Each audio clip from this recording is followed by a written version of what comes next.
Réunir de la documentation ou des informations. C'est important de faire l'organisation des documents. Première, sur les sujets abordés. C'est-à-dire qu'il faut enregistrer toute l'information sur les sujets abordés.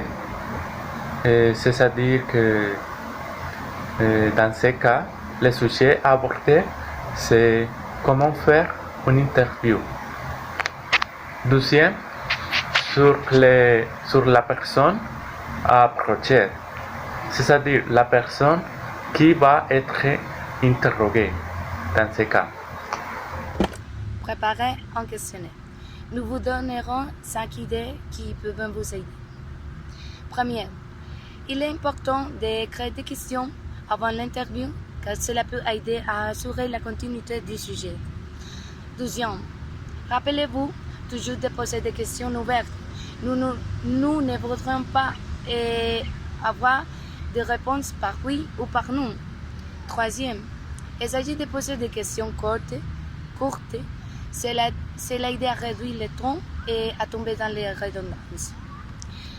Quatrième, évitez les questions privées car nous ne sommes pas intéressés par la vie de la personne qui nous interviewons. Cinquième, commencez par des questions d'ordre général pour arriver à la question clé parce que la personne se sent à l'aise dans l'environnement. Merci. Et voilà, ce qu'il faut faire pour avoir une bonne interview sont des détails donc. On doit réviser la lumière, caméra, écoute et l'atmosphère dans laquelle on y va travailler. Gardez la souris et présentez votre interviewé.